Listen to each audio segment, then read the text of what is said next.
Welcome to Emotional Support Water Bottle with Hannah and Ailish. I'm Hannah. And I'm Ailish. We got our pumpkin pie cider for Thanksgiving. We do. We both spilled them. And this is the first one we've had, so it's not even because we're having such a fun time drinking. It is the Wednesday before Thanksgiving, so, we're just going a little crazy tonight. Yes. But with it being Thanksgiving Eve, what are you thankful for, Hannah? I am thankful for my family. And food. What about you?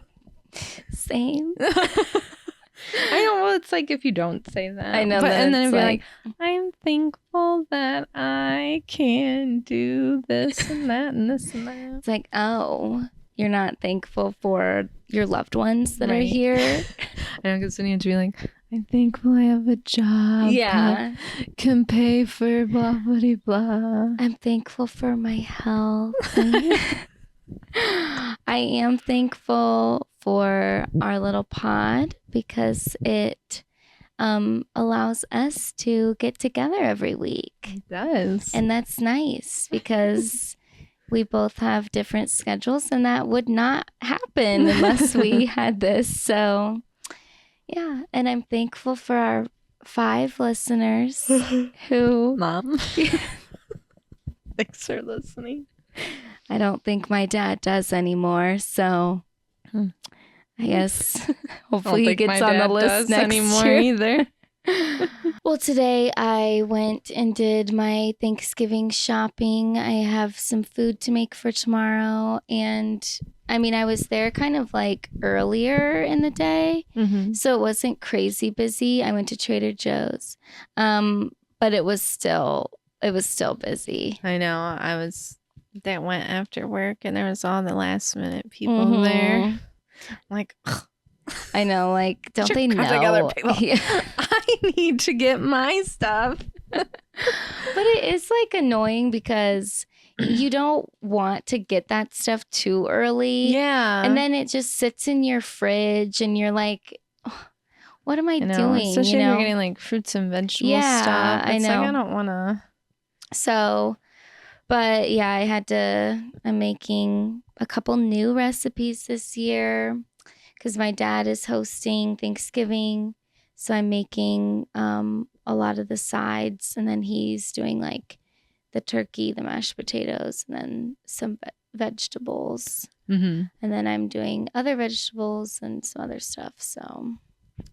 And then it's just, but they also had some Black Friday sales. Nice. And I just had to like stop myself from buying a bunch of stuff because I'm like, there's no need for you to get that right now. You can wait.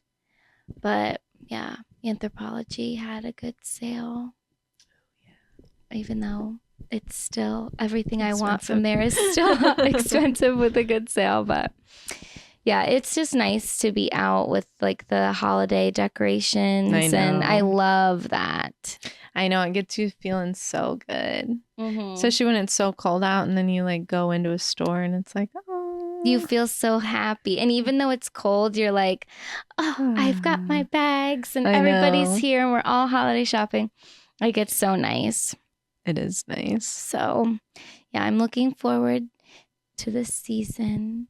It's nice that Thanksgiving and Christmas, I guess for us in the Midwest, is during like one of the dreariest parts of the year. I know, isn't that crazy? Like, Australia has like Christmas in the summer? I know, like what a disaster. I know, that'd be I guess if you didn't know any different. Yeah, but that just feels weird. It feels wrong. Mm-hmm. And then all the other like movies and stuff, it's all Christmas is in the snow. Right? I know, and I love too when you're like on TikTok or something, and then you get a video and it's like chestnuts roasting. I know. It's like I have to stop. I have to watch it. I know. Or those like this or that Christmas ones. Yeah. It's like I'll do it. You convinced me. You're like, oh, that's so cute. I did put all my Christmas stuff up in my office at work. Not that I have a ton, but like I transitioned from my pumpkins to my Christmas trees, and it looks cute. And then I have an office, and then we have like a main kind of waiting area office space. And so I was planning on how we're going to decorate that. And I have a little bit of artistic work to do next week. So that'll look really cute. Well, we're doing one of those like, what do they call it? Where you pull a thing off. Oh, like a giving tree? Yeah, a giving tree. Like, what is that called again? Sometimes they call them angel trees too. Yeah. We're doing that at work this time, but we have our ornaments at work somebody made them, and they're like pictures of us, like each person's like an ornament, and it's like every year I just walk past and see myself. I'm like, man. What, do they take down prior employees, or do they leave them up? I don't know. That's a good question. I know we don't have any of the new employees up there. Interesting. Yeah, I wonder if they do have some of the old employees. They're waiting to see if they make it past the new year. Before they go make an old ornament. No, it is fun. I like just decorating. I haven't decorated my house yet, but I'm going to get my Christmas tree on Friday. So when this pod comes out, I'll be getting that. And then I'll probably get my decorations out then too, because it'll be weird with just a tree in my living room and no decor. So no, but at the time, the work is just the tree. Literally. You're like, I don't even feel like decorating it. I know. You know what I've been looking for when I was out today is like a garland, but not like the cheap ones that are like the tinsely ones, the ones that are like look like evergreen or whatever. But some of them just look so fake and gross. Right. And then I don't want to spend a ton of money on it either. Right. But because I would like to have one that I could almost just leave up all year. Right. But. Or like all winter. Yeah. But some of them just look so bad. I know. It is hard to find them. And I had this one I really liked, but it just kind of kept getting like messed up over the years. But it looked like okay. But then it was so stiff. Yeah. Like it was so hard to like unbend it back to like nice and straight. And that's annoying too. But to put it away then too. Right. It's like, how do I store this? Right. It's like you crumple it up and then you can't get it back. It's so annoying. So I do have one, like I have a mirror in my living room, and I had one that was on there that I do like, but I just kept it up like all the time, and then the command strips kind of came off. So I really should I can put that one back up. But I wanted to put one in my kitchen, but the one that I had was just like a real like just fake looking one, and I don't know. But some of them, because I was looking at World Market, and some of them were like $50. Like to put in my kitchen, like I don't know. I don't know if I want to pay that. I know. But anyway, I guess it's something I would have for a while. So it's an investment piece. My garland. We did have some Bravo breaking news this week, which by the time you listen to this, it will not be breaking news because it'll be like 3 to 4 days old. But as we suspected, Vanderpump Rules is, as we know it, is no longer. Well, I was surprised that people were so surprised when they pretty much like hinted at that anyway. And we had already heard that they were working on a new cast. I do wonder if they knew when they like did that editing. Yeah. But they just didn't want to say anything. Yeah.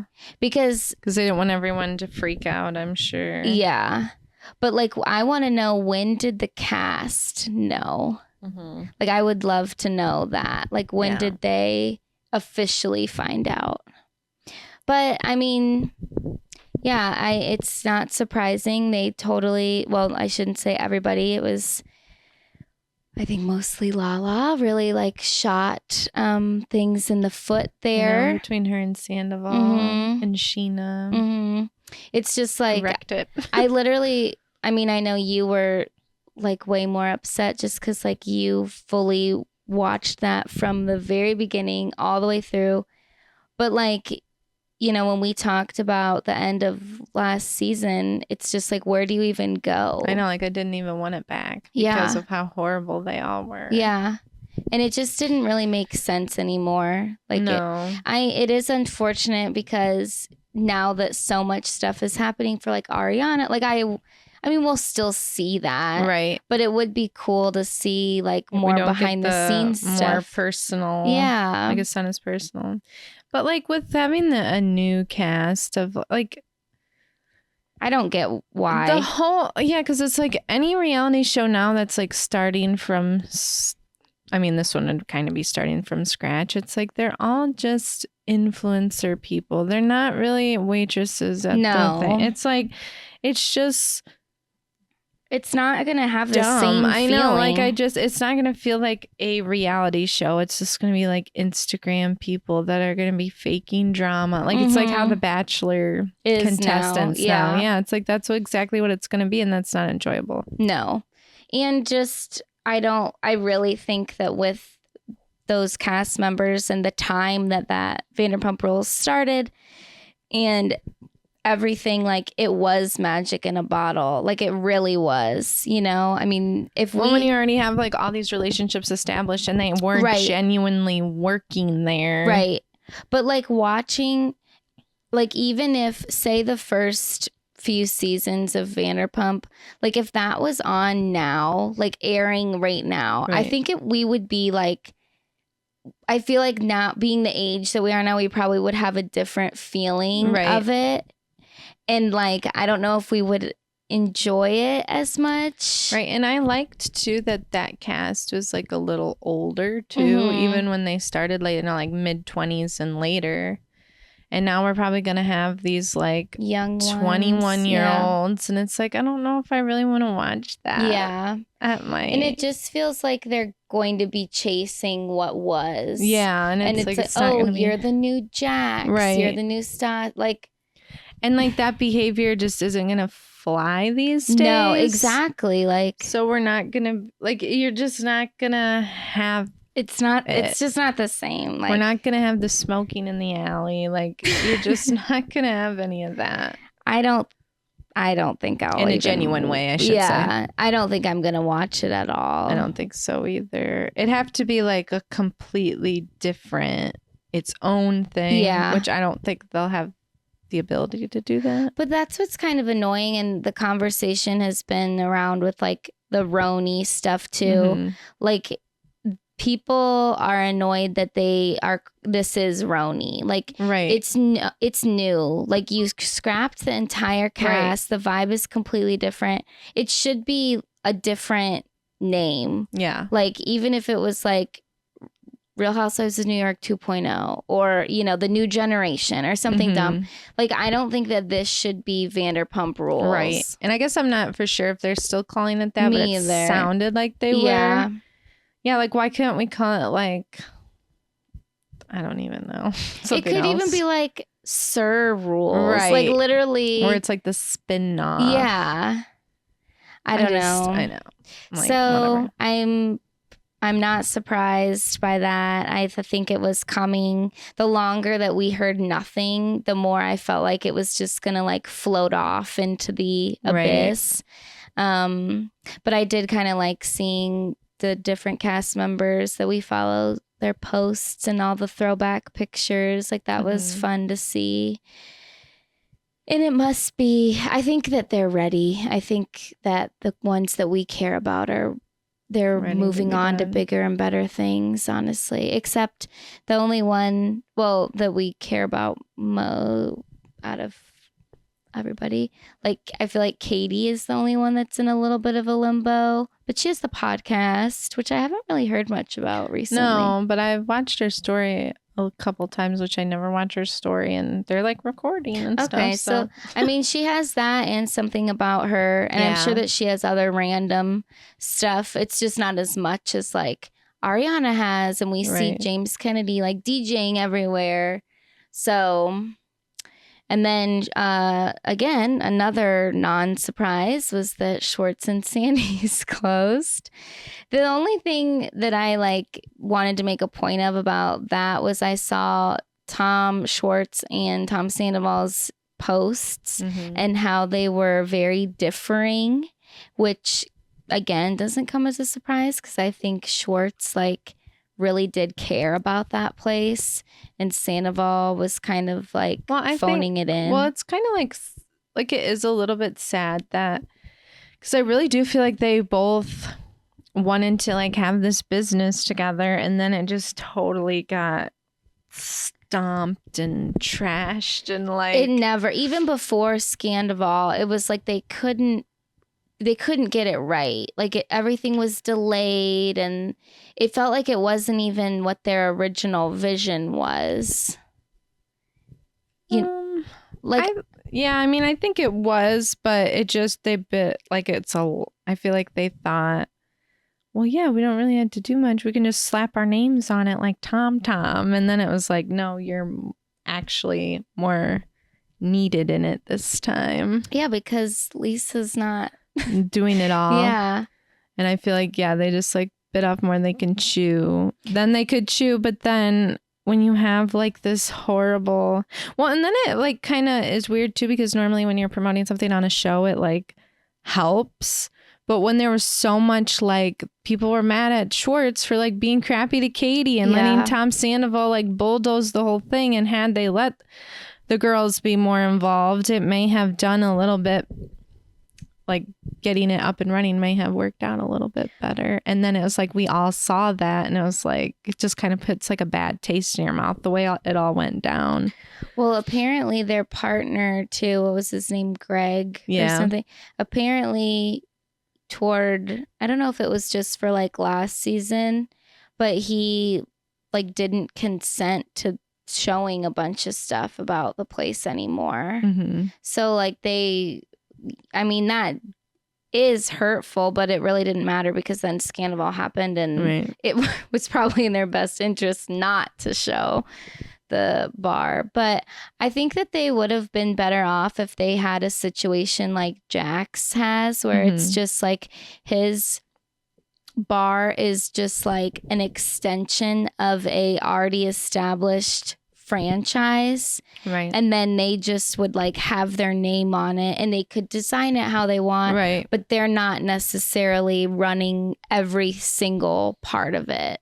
Where like I feel like they're like, no, like, you know, we did the whole Tom thing, and they hated being like under Lisa's control, and the times they're like, we're not going to be involved with other people, just us. But they don't understand, like they're such man children that they don't get what really goes into that. And I know that they kind of like talked badly about their partner, and I don't know, he could have been horrible, but he was somebody that was in the industry, and that kind of attitude is kind of frustrating for somebody that's already in the industry, because they're like, no, it takes so much more than just like showing up and waving to people, you know, like you have to do way more than that.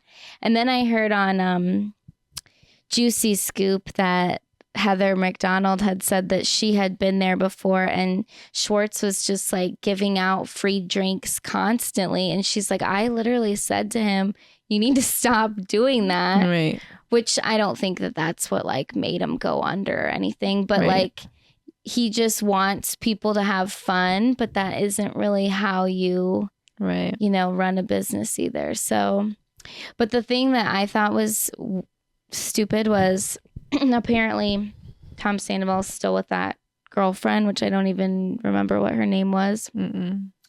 But she put a comment, I think it was under his post, and was like, oh, you had all these things against you, and just put like all these excuses that, you know, Tom didn't want to say, but he was using her as the mouthpiece. And I'm like, eye roll. Like, come on. So I don't know what they're going to do. Now they don't have Vanderpump. So good luck to them, I guess.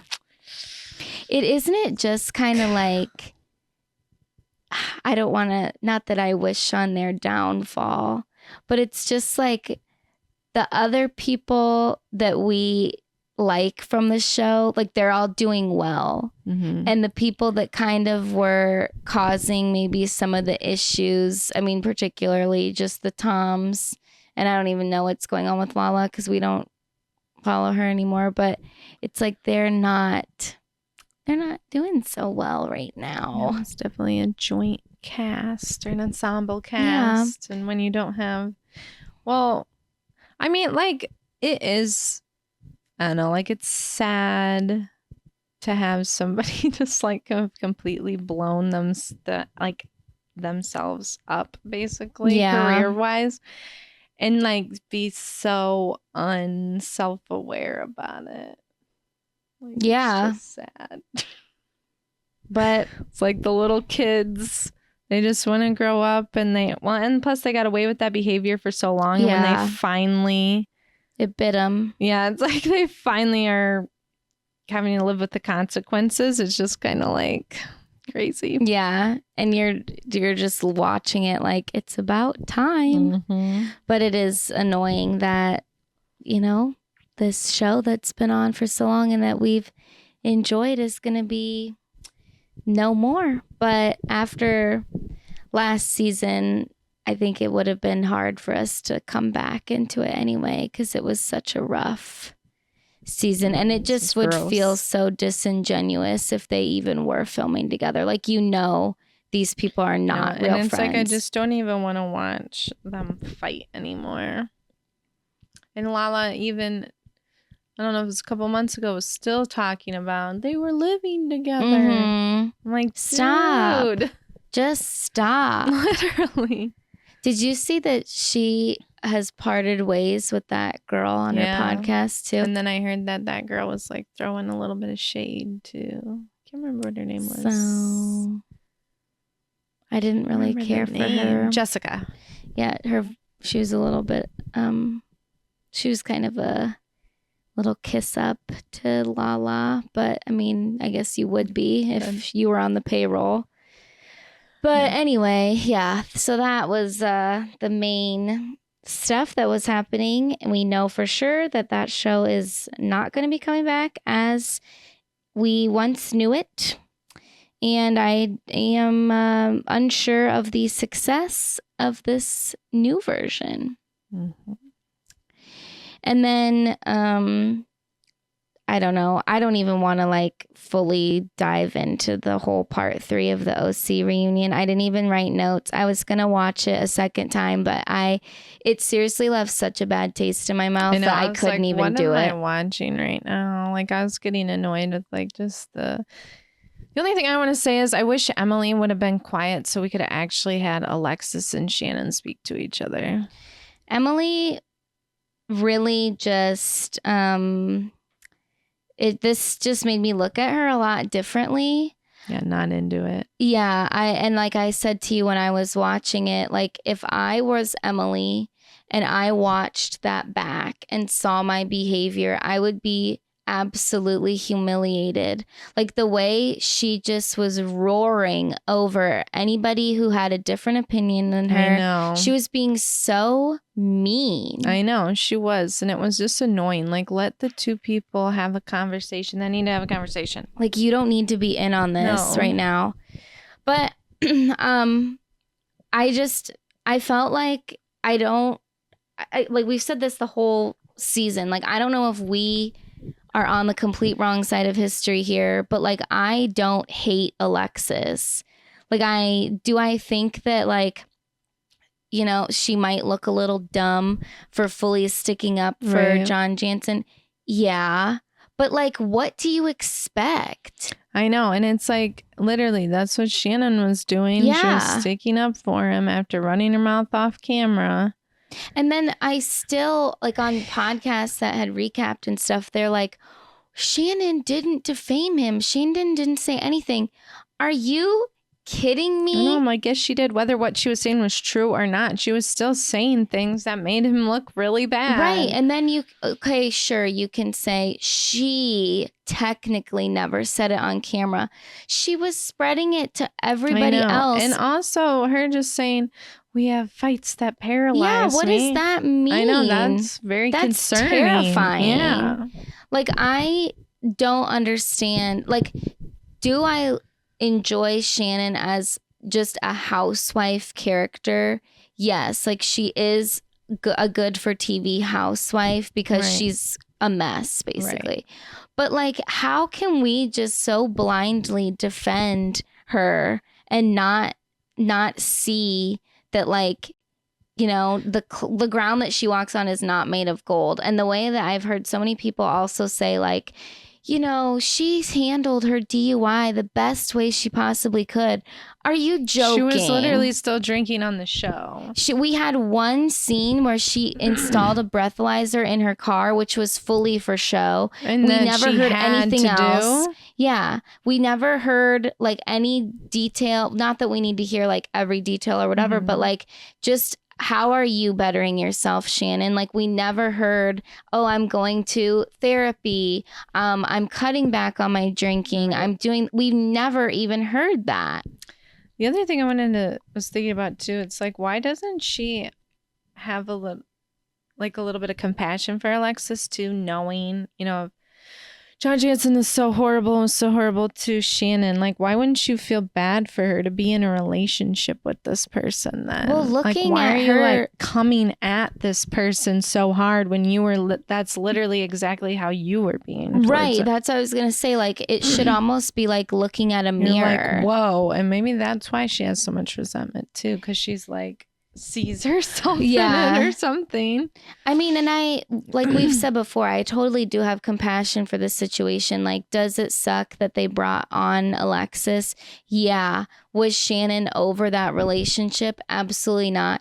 Do I think that like John Jansen is kind of like twisting things to make himself look like different or like twisting the timeline? Sure. But like, I don't think that Shannon is 100% truthful about everything either. I know, and it's like, it's actually been a very confusing too, to like have the back and forth, and sometimes I'm just like, I don't even know what to think of the lawsuit. I don't even get what to think, why he didn't take the deal, why she took, you know, it's like, it's hear just different versions. I know, it's so confusing. I do believe the video thing. Like, I don't think that he was ever going to actually release those tapes. That too. And I think that Alexis, like, did she misspeak? I don't know, but I could see her doing and if she's that. Like, we literally have videos. Like, I could totally see that. But I don't know what happened on the videos, but like, what has been alluded to that's on there seems pretty horrible. And like, that's why the ending thing was so insane to me, that like, okay, if this situation like happened with you, would I still be a supportive friend to you? Absolutely. But I don't think that I would be able to sit there, like, if the things that are being alleged, which I don't even want to say because we don't even know if it's true, that are on these tapes are actually there. Like, I don't think I'd be able to be like, it's totally fine, Hannah. Or just like, the way they're being like, oh, so he did hear the accident and stuff. And it was like, okay, but she still got in the accident because she was drinking. Like, why are we like flipping it around that it's like his fault, actually? Right, exactly. And if she was acting monstrous right before that he has on his Ring camera, why would he run after you? Yeah. I mean, I hope I still would, but if you're like, it's like, if you're fighting with somebody, I'd be like, let him go at this point. Right.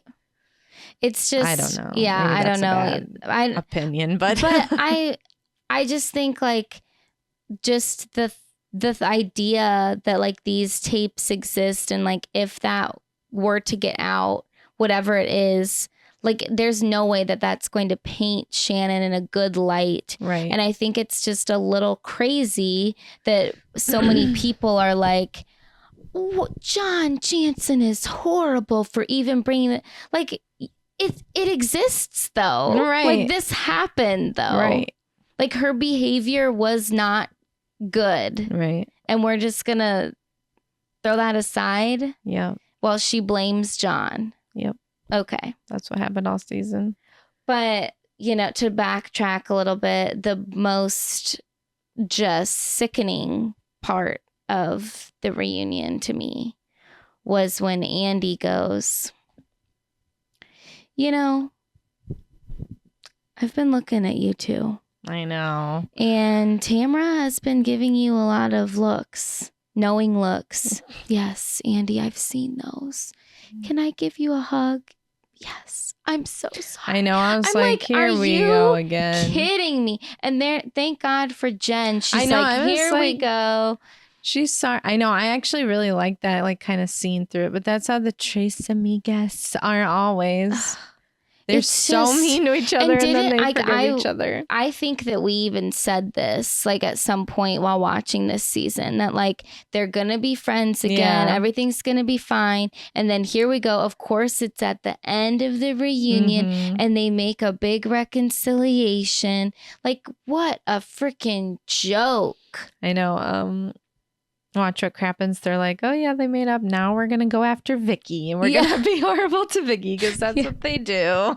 I know. It's just like, who's gonna be next season? I mean, I wouldn't mind if it was Emily because she was horrible this season, but it's just that I could not believe it. I'm like, this is such a joke. I know, they lost me. They lost me at the end. They just lost me. I did. When they then went to however many days later it was when they had the powwow again.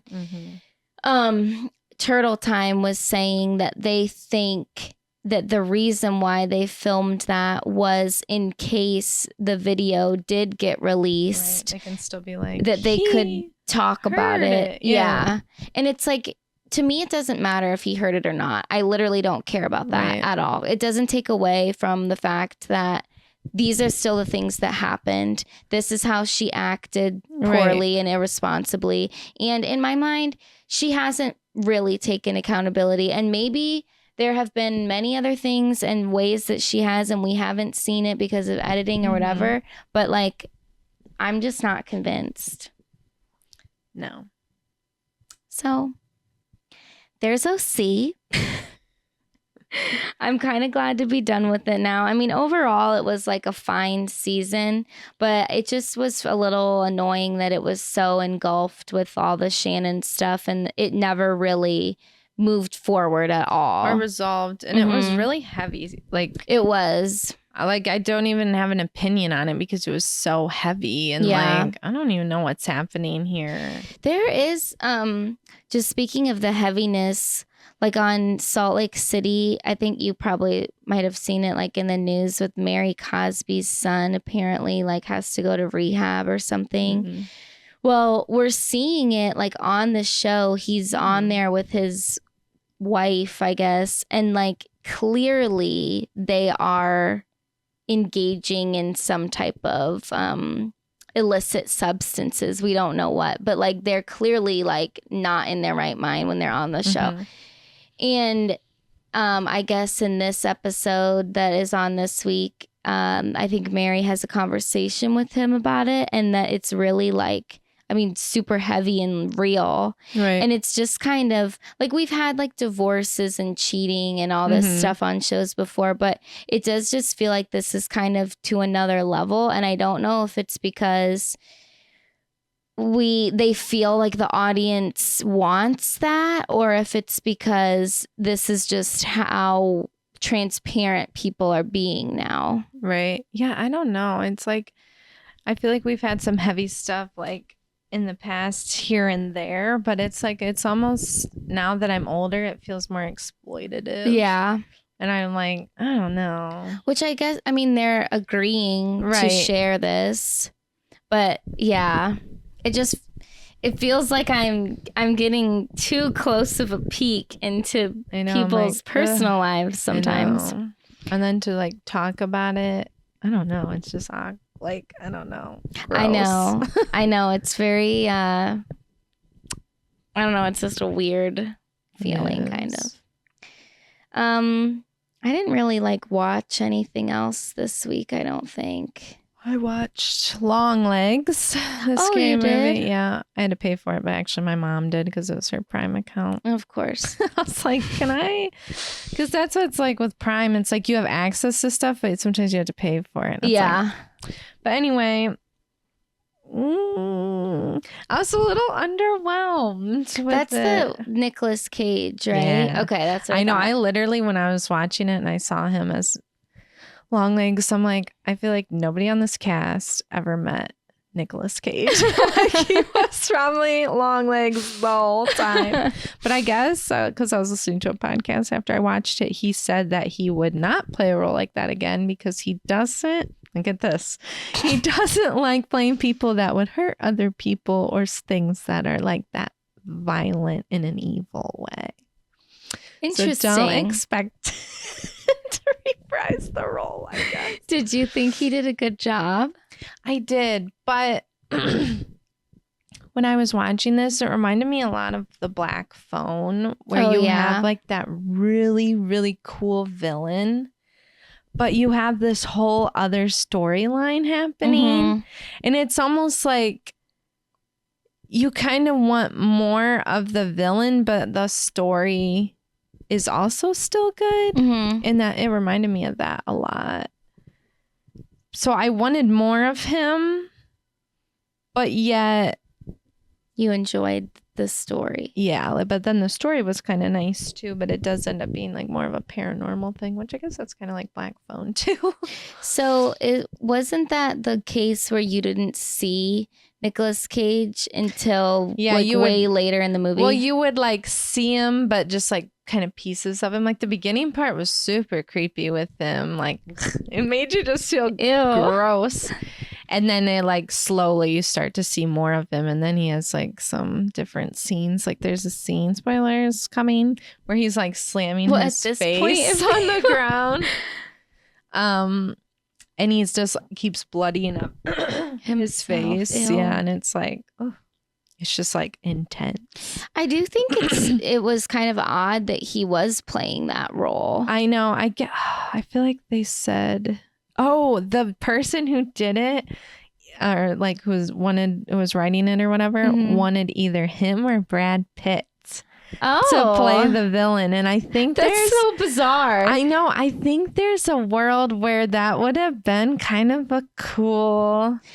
Yeah, I think it would be cool to see Brad like that. Yeah, or like wonder what he would have made Long Legs. And that would have actually been cool because Brad Pitt looks tall. Maybe he isn't tall, but I don't know actually how tall he is. Yeah, I wonder if Brad won't really do that though, just because of like, I don't know. I feel like things are so unresolved with his family. Or like be able to afford him. Like, I feel like probably so not. Expensive. I bet Nicolas Cage isn't cheap though. I know. Either. I was thinking that. I guess maybe because he wasn't in it a lot, they could probably afford him. But it was, there was just kind of like a lot going on. Like I don't know. It was interesting. But then that Maka, I think you say her name, Monroe. Oh, yeah. Was in it. And she did good. But like her character was like a little bit maybe like different. Like clearly it has trauma. And I even said, because me and my husband were watching it, I'm like, I don't know if I'd want my FBI agent to be that timid. But then she could still do like this cool like figuring out stuff. And there was definitely some like creepy imagery in there, that's for sure. I was like, whew. But would you recommend it? No. Really? Well, I don't know. I guess it depends on who asked. Like it did kind of have like that Silence of the Lambs vibe where it's like the crime and the horror. But I don't know. But maybe somebody else would like it more than I liked it. Are you glad that you didn't go see it in theaters? Yeah, I think so. I think it would have felt scarier in the theater, but as they do. Yeah, I guess I'm not too mad that it wouldn't have been like worth it. Yeah. You wouldn't have felt. Yeah. Well, maybe Someday I'll watch it. Maybe someday it'll come free. And when it's not on Prime. Like what the? And then I watched Wicked. Yes, let's hear it. I know. I really, really liked it. And I was a little skeptical of Cynthia Erivo. Mm-hmm. Because I feel like they're supposed to be like that college-y age, like freshmen in this like college thing. And I knew she was older. Yeah. And obviously Ariana is too, but she looks really young. And she's old, but she's older than our Ariana too, right? Yeah, I think Cynthia was like 38 or 36. Okay, that's She kind of what I doesn't thought. look No. it. But I think just knowing, because I meant to ask my husband, like, how old do you think she is? Mhm. Like, I just felt, but her voice sounded young and like the way she played her was younger. And so I think it ended up working out really well. But then I started seeing that Lady Gaga had like auditioned. Oh, really? Yeah, for that role. Which I don't know if it's true or not, but I'm like, that could have been fun. But I don't know if Lady Gaga could have played the more like timid version of it after seeing the movie. But I really liked it. I thought it was good. Ariana did so good. Like, I know she's obviously very talented, but I wasn't sure what she was going to be like in a movie like this. And she did really good. Good. Like, she was charming and like fun. And then the way she like changed her voice to sing more like Glinda, I think it really worked, and it definitely saw how they used that budget, because that thing was like, the wizard was awesome, like, and spoiler. Yeah, I just feel like if you haven't seen it, it's already been out. So if you don't want to hear it, then fast forward. Kristen Chenoweth and Idina Menzel had a cameo. They did. I was like, it was so cute. Aww. And it was like, wasn't just like them in the background. Like they had like some speaking. That's so cute. I know. I loved. I was like, oh my gosh, that is adorable. So I was happy for them that they got to be like in it. I know. I think we talked last time about just, it's kind of a weird. I know. Did we? I don't know if we ended up talking about that on the podcast or was it afterwards. It all blends but we together. did talk about it, and I'm like, so I was happy that they were included. To bring that up. Yeah, that's nice. And of course, Ethan Slater. What is his role? He's Bach, so I guess his character ends up being the Tin Man. Okay, this is what's just like confusing to me, because I never saw the play Wicked. I don't know really much about it, except like the book and stuff. Yeah, except it's like before Dorothy and stuff. It's like before, during, and after. Oh, it is? Mm-hmm. Is this whole movie that way, or is that part two? That would be part two. Okay. So Dorothy, this is where I get confused. Because wait, I'll tell you this real quick. Okay. Different authors. Okay. Different, like they just totally came up with this, like it's separately. Yes. Okay. And then there's I don't know if you ever saw that's a book too, I believe, Oz the Great and Powerful, like Mila Kunis and James Franco. I didn't see it though. That's because I looked that up. I'm like, what are these in relations? Those are two separate things too. So it's like, is that a different author too? Yes. So there are three different authors. I believe so. I could be wrong on that, but I believe when I looked it up, they were all separate. And that, like the Oz the Great and Powerful, is allegedly not the canon event. So this is like a trilogy, but also they're all like separate worlds, kind of. Yeah, but like they're together, all separate. But like, right, like the Oz the Great and Powerful. Did you watch that? No. That is also the origin story of like the wizard, but then also the different named green witch, like Wicked Witch of the East or West. So who is Elphaba supposed to be? The Wicked Witch of the West, the green witch that we see that. So like she's the one that's so evil with the flying monkeys. Yes. So this starts with her when she like melts, and then we go and everyone's like, ding dong, the witch is dead, the witch is dead. It starts with that? Yes. So then Glinda comes and they're like, hey Glinda, weren't you her friend? And she's like, I may have known, we were together at some point. And she tells the story. Oh, okay. So she's telling the story when they were at Shiz or whatever. Oh, okay. But in the original Wizard of Oz, aren't they sisters? Well, her sister's the Wicked Witch of the East that gets crushed by the house. And the Wicked Witch of the West isn't the sister. Yeah. The East is under the house and green is West. They are sisters. But Glinda, I mean. No. Isn't a sister. No. Okay. I know it's not good. No, well, and it's confusing because it's like its own like almost fan fiction kind of. And then like from the original Wizard of Oz. Which I didn't really realize that. I thought that it was like basically the same characters, everything there, which is weird because like in the Wizard of Oz, it's all just like a dream kind of. Right. So like the people in Dorothy's life are the Tin Man and the Cowardly Lion. But like in this, no, this is like a separate reality. Right. Like this is where all that's real. Okay. Like they all exist as people and they're not like the uncle and stuff. Okay. So then who's the he's the Tin Man, you said? He's the Tin Man. And then the Wicked Witch of the East is the sister because her legs at birth. Because is she the one in the wheelchair? Yeah. Oh, okay. So which I think that's interesting because that actress then really has. Yeah. So basically, because she came out green, they had another baby, and the dad was so worried that that one would come out green, so she had to eat all this milkweed, and then that to keep her like lighter and like whatever. And then the mom passes away at childbirth, and then that basically messes up her legs. Okay. And then you get like more with the like shoes is going to be in part 2. But then she ends up getting crushed by a house Yeah, later. so that'll end up happening. Okay. But I don't know if like what's going to actually be in the part 2 as far as like that timeline. But I'm assuming that's probably when, because in the other Oz the Great and Powerful, the green. Did you see that one? I did. Okay. She becomes evil because she's like heartbroken from the sister. The wizard. Oh, the wizard. Yes. Okay. So this is before that sister is killed. And they have all different names in that one. Like Theodora. Oh, that's not confusing at all. Yeah. So it's like that one, you should just toss it out. But that's like a different origin story as to why she's green.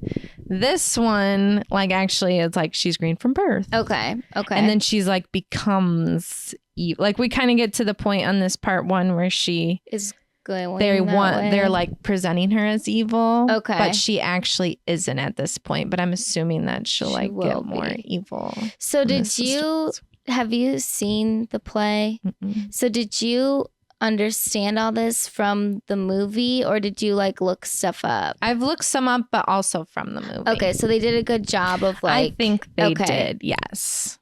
Because just like me trying to like understand it with not knowing anything, I'm like, what is happening? Well, and I think, I had to look stuff up because I was so confused about this timeline versus this. And I'm like, didn't they have different names when like Mila Kunis was like the evil one? Yeah. And it did. And that's how I'm like, oh, this is how it's happening. Okay. Well, that's so you liked it. I did. I thought it was really good. I thought they all did so good and just talented. And then, I said Ethan Slater was in it. He was fine in it. It was funny because when my grandma was there, she kept falling asleep during the movie. Yeah, because you did end up going with your grandmas. Yeah. She like sat up one time. She's like, is that Ariana Grande? I was like, yeah. And then she like goes back to sleep. Then the cute guy who ends up being the scarecrow. Oh, okay. She sees him and she's like, and then like back asleep. I'm like, oh my gosh. Did your husband's grandma? Oh, she was loving it. Did she like it? Aww. She was loving it. I thought it was really good. It was fun. It was so pretty and that's good. Did it feel long or did it not? I guess because I just didn't know where it was gonna drop off for like part 1. So I was kind of like, is this where it stops? Is this where it stops? But I mean, it felt longer, but I still liked it. But it was enjoyable. I thought good. So. Well, it had a huge box office weekend. I know. I was literally, because I was saying something about that, and then I was having my husband look it up when we were driving, and I was like, what is it making at this point? I'm like, okay, it's making back its budget. Yeah, literally. But like, what's it really profiting? I mean, I'm sure it's going to at this point, but if it's only like a few mil over, which I'm sure it's even more now, but like you spent all that, so you're really only profiting that. And like what they spend on promo. Sure. But then I'm like, I wonder about like merch stuff though, if that's like all. Does that get factored into the profits too? Yeah.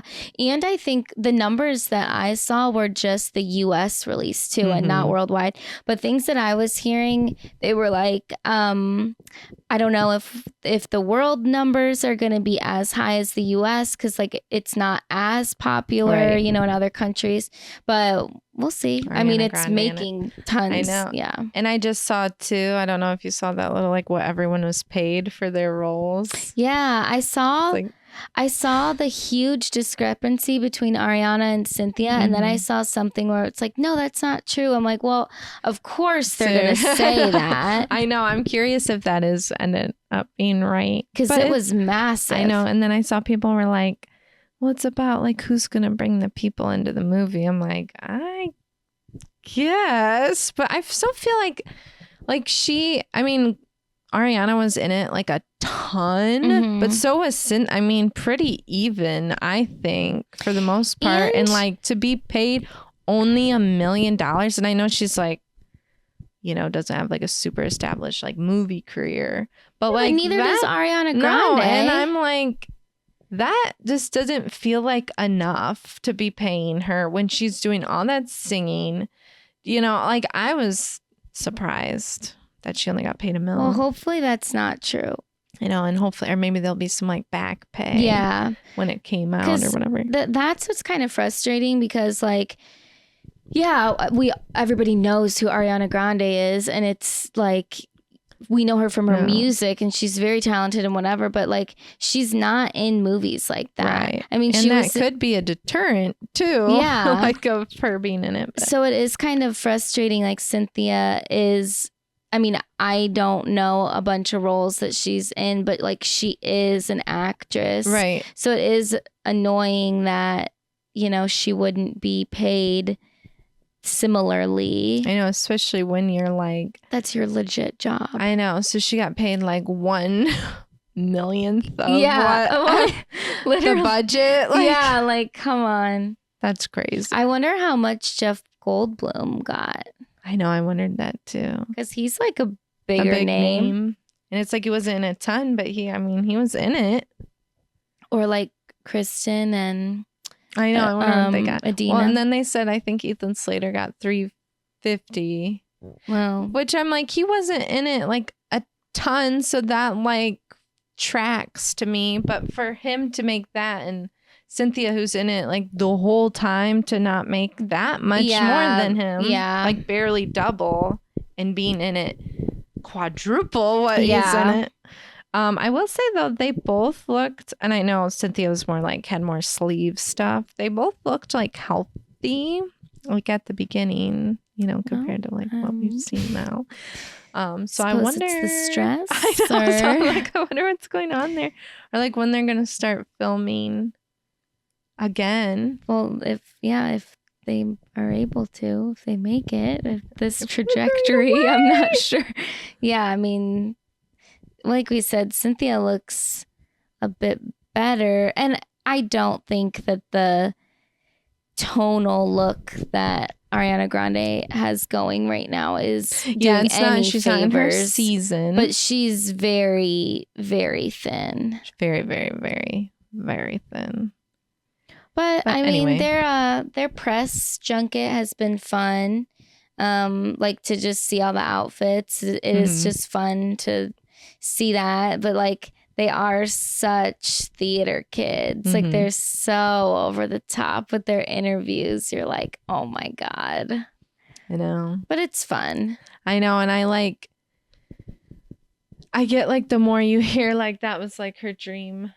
It's you know, like sweet, to be in it. Yeah, it's it like really it does is. feel like, I guess this really is like monumentous, and to be like course. surreal. Yeah, I mean, of course.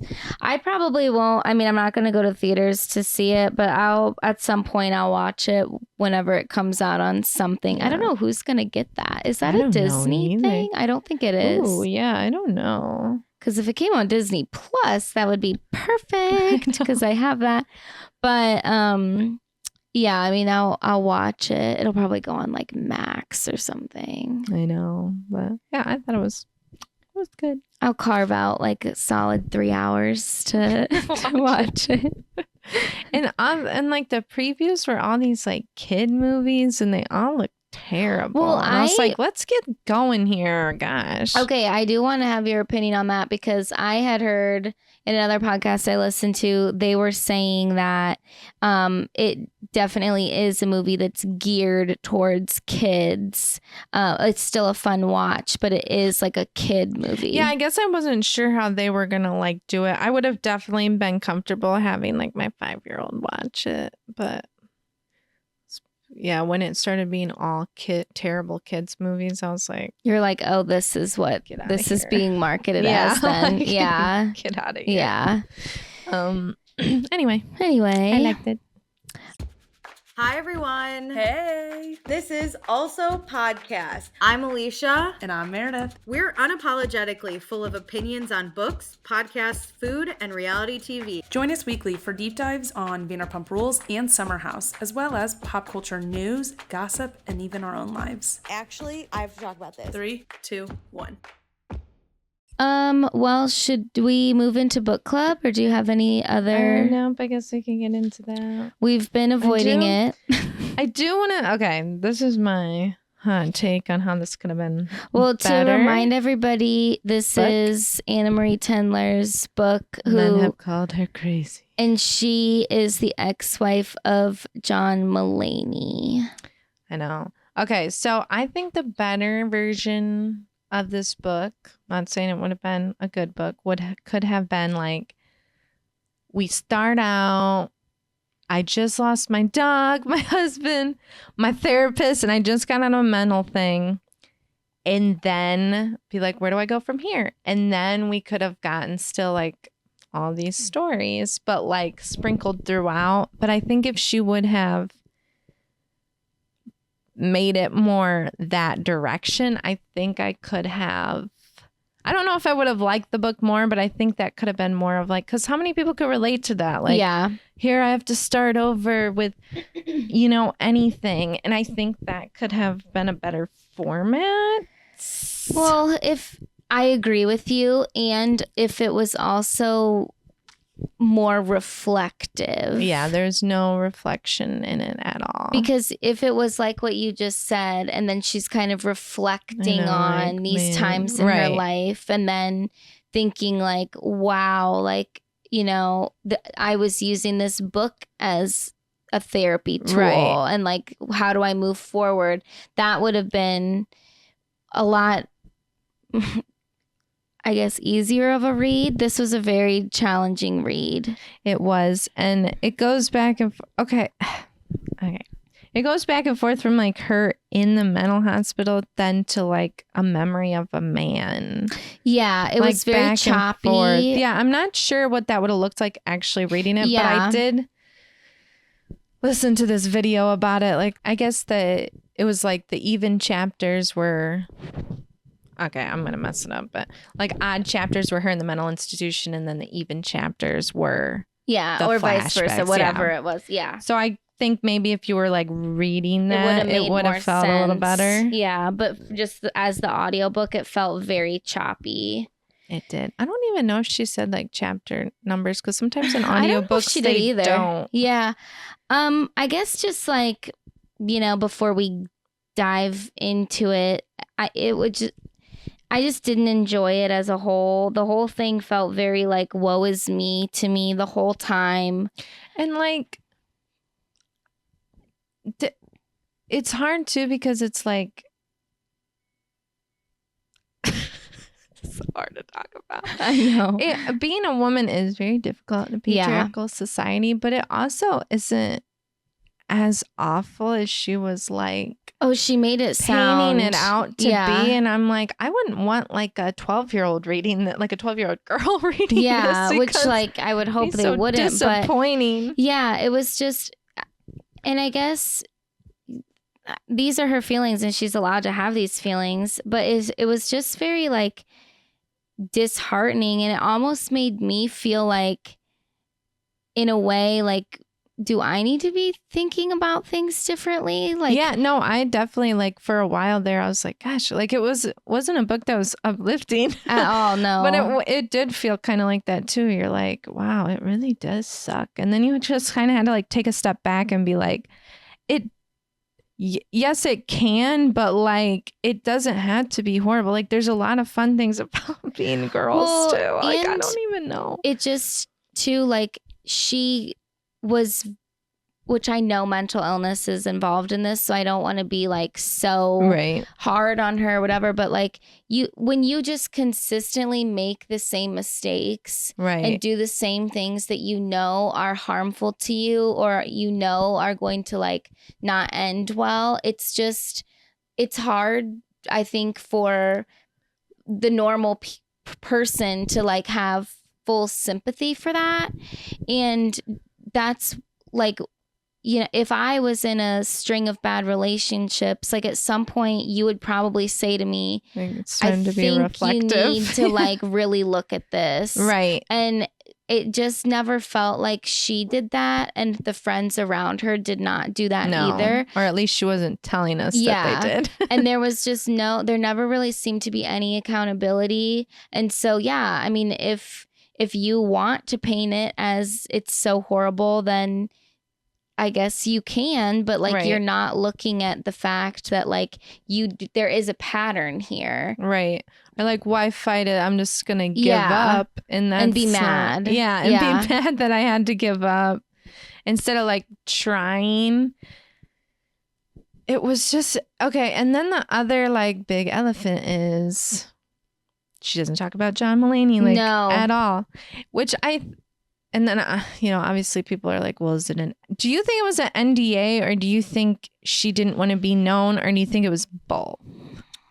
Because I don't know. Because when I first went into the book, I was like, oh, I think she just doesn't want to be known as his wife. But then I'm like, I don't know, though. Like, it's the way she like fully wasn't. She wouldn't even say his name or anything. It was like, I mean, honestly, awkward. Like, with some of the things that were told in this book that had nothing to do with John Mulaney, I could see where he would say like, yeah, because she was, I don't want you to say anything. Yeah, she probably would have.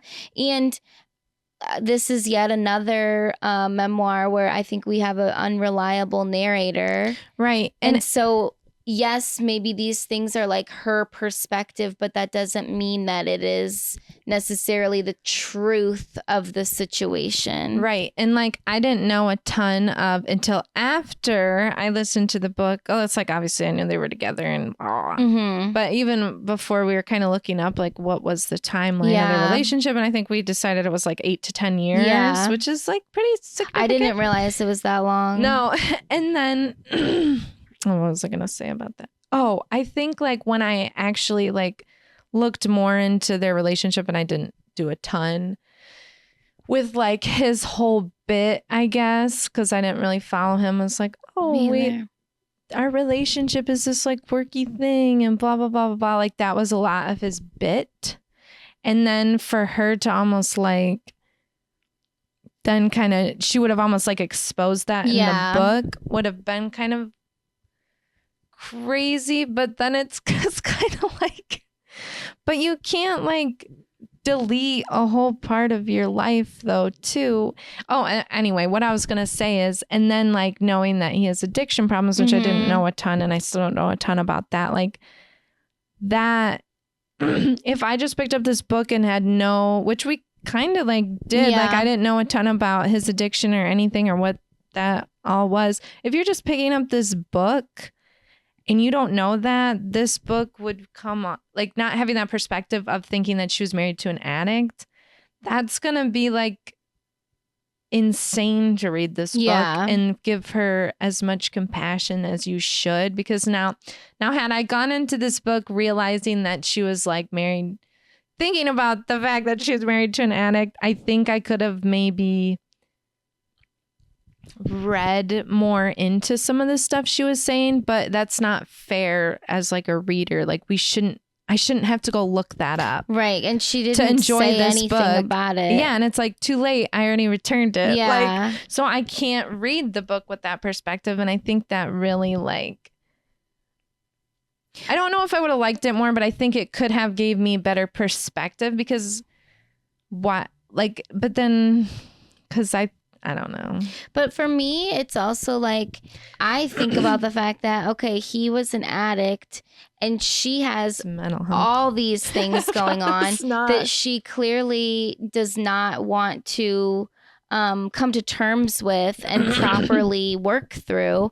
So like their marriage was probably a house of horrors. Yeah. I mean, literally. And like, what's his side of this? Right. Oh, and the other thing, they probably have that like joint disparagement clause too. Yeah. Well, and then the other thing about her was she basically, I guess their whole bit thing too was that they didn't want to have kids or something. But then when he like goes and was with somebody else and they're like instantly pregnant. And then that's when she was like posting all those photos, those like sorrowful, sorry, I'm laughing at her, but anyway. And she presented it as like this woman who was like, then you ran off and had a kid with somebody else. When we find out later in the book that she didn't want to have children. And that is almost not. Well, that's what we mean. I don't like that. It's a narrator that's not reliable at all. So you let us all believe that. And he was, like, what was him? But it's just like people destroyed him. They did. Yeah. And Olivia Munn. And you kind of let it happen knowing that maybe you didn't even want to have children. And that was like the big narrative of that situation. Like that was a thing through the whole book, basically from the beginning, was that she like didn't want kids. Yeah. But she didn't want to be left out, which is kind of insane to want kids because you don't want to be left out. But so I guess to kind of all right, sorry. I have one more point I want to bring up, even though we'll like talk about it, I'm sure, that I haven't seen that many people like bring up, is she elects to go into a place with other addicts after just being married to an addict. It doesn't acknowledge that at all. And then like, wouldn't that be a huge, insane trigger? No, because she's only thinking of herself. How she's like, I don't want to be around men. Yeah, I don't want to be. That you're putting yourself with addicts after just being like. But it is so selfish because even when she got there, they're like, okay, they go around the room and say, "What? My name is Ailish and I'm an alcoholic or whatever," and she's like, "Oh no, I don't have any addictions," and they were like, Why are you here in this building? Because I don't want to be around men. That is so beyond privilege in a way. Such an air of privilege throughout this whole thing that it's like she doesn't even realize it, which is what is so frustrating. I know. And there's even a point where like a boyfriend has her sit down with her parents and they're like, and they're kind of like, which isn't great either, but they're like, how are we going to pay for this? But they do. Yeah. And it's like there's so many people that need that kind of help that nobody's helping them pay for that. And the way she almost was like, it's so flippant, like, yeah, and like presenting it like, oh, my parents like couldn't be bothered with my mental health. And it's like no, that's not it. And to be able one last thing that I just find annoying, not just with her particularly, like, do you know how many people like just we never get that mental health break and never get the treatment. You have to just keep going back to where like something traumatic happens. You still got to keep going back to where we have to pay our bills. Yeah. And it's like she basically never has to take care of herself ever. Well, and that's something that I thought of throughout this too. Like the money just seems never ending. Yeah. Where is the money coming from? I know. Like it is so confusing. Right. and she's not living like a meager lifestyle. No. And I mean, there's one point she's living in New York City. Yeah. I don't know what year it is because there's no linear. But it doesn't matter what year it is. And it's she's expensive. making $8 an hour. Yeah, there's no way. I know. I'm like, what? And just when she, like, even, and I'm guessing, you know, the stuff that happened like post divorce, like she got money from that. I'm sure she got a good settlement, but still, it's just like, you know, all the things that she's talking about paying for, and I'm like, what? Here's the money like, this coming is just from. absurd. And Besides throughout the the whole men. thing, she barely has any real job. No. So it's just, and I couldn't figure out, is this like, you know, a generational wealth thing? But it didn't really seem like yeah, it didn't Is seem. it- I know. I guess I didn't even look into her parents much, but it seemed like they had like just regular jobs. Yeah, you're right. It just seemed like she was really relying on a lot of men, and they were just funding her life. I know she would like move in with them, and Mhm. then they wouldn't really want her to work, and she would just hang out with them, and it was just like Lucky you. literally. And then the point too, where I mean, it's kind of all over the place, but she ends up dating like this millionaire. Mm-hmm. And she's sitting there pretending like she doesn't like it. She doesn't like his friends. She doesn't like going to the Hamptons every weekend. And it's like, I don't know why she was trying to prove that point. Like, I feel like we're at a point in our culture where it could have been like, yeah, I was just kind of hamming it up. And like, and I wouldn't have lost respect for her for I would have saying that. respected her more. Right. It's like, but I'm losing respect for you. Like, ugh, yeah, I had to go to these stupid parties and he like gave me money. I was like, Because the thing about that is, if you didn't want to do it, then you Then didn't have to be in the don't. relationship or Literally. don't go to those things. Like you're not forced. so it's like you you enjoyed like it. You Yeah. enjoyed the lifestyle. But you feel like you can't be this sympathetic character if you say that. yeah, Yeah. which it's like no. Ugh. So, I mean, my notes, I mean, they like Yeah, I go can in try to, some like, sort of order, I'll but skim it's over not them. really. I just want to put it out there. Literally, the second note I took on this was personality disorder. I said it, I thought it from the very beginning, and that's why it was like insane to me at the end, which we'll get to that, but how she was so like, there's no way. I'm like, this is literally textbook. She basically is like has to take this extensive test, and I don't want to be like, Did you, when she took the Rorschach test, the ink blot test? yeah, And her, like, I wrote down that was, her answers were absolutely ridiculous. Like, you know, most people would be like, oh, what do you see? I see two people facing each other. I see a butterfly. I see, you know, a blood splatter, whatever. Hers were like, and I don't even know exactly what she said, but they were so detailed and like absurd. I know, like I'm more mentally sick and deep than you. It's just like throughout the whole thing, it just felt like she wanted to have these diagnoses. Yes, she wanted this test. I mean, she talks about this test quite a bit in this book. And again, this sounds mean, but it's like, I don't really care about your results that much. Like, Yeah. I rather know what because the way she gets into this test, it's like, I don't really need to know all your testing. Like, I think the end thing where she finally like gave her like little diagnosis, that was okay to put in there, but just to like, Yeah, she answered- disagreed with everything. right. But it was like, she's like, I have a very strong vocabulary. It says, and I was very good at the math and stuff. She just But wanted blah, blah, people blah. to know. Yeah, it was just so, the whole thing, there's just an air of pretentiousness about this whole, of course, he has to go right on your note. But the whole thing just felt like that. Yeah, I didn't need to know. I didn't and like care. what different therapies she's doing, like bracelet therapy, art therapy. It's like it like that didn't add to I the know, story yoga. at all. To I me. know it was Yeah. like, it was a very like step by step what happens when you walk in, and she's like, I was so thin and sickly and self-harming, and I was like, everybody thought I was so young. They couldn't believe how old I was at 30. No, Yeah. I think she was like 30. She was, 5 or yeah, like something. mid-30s, I think.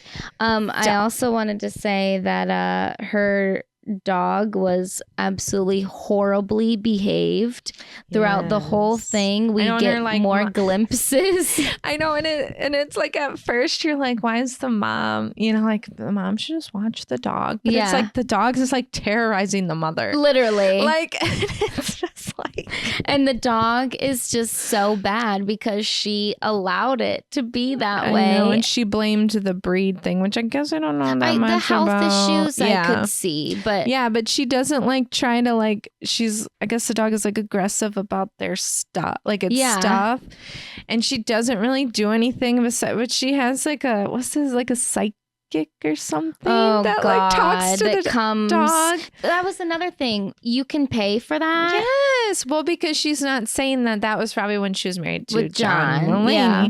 Because didn't we like kind of discover they got the dog Together. Yeah, but she never says that. Never says that. Which is she has this like also weird strange. dog psychic come and then speak for the dog. And it's like, Petunia doesn't want to do that. It's just like, okay. And then she's just like, yeah, I know. I could feel that. Yeah, Petunia and I clearly. understand each other.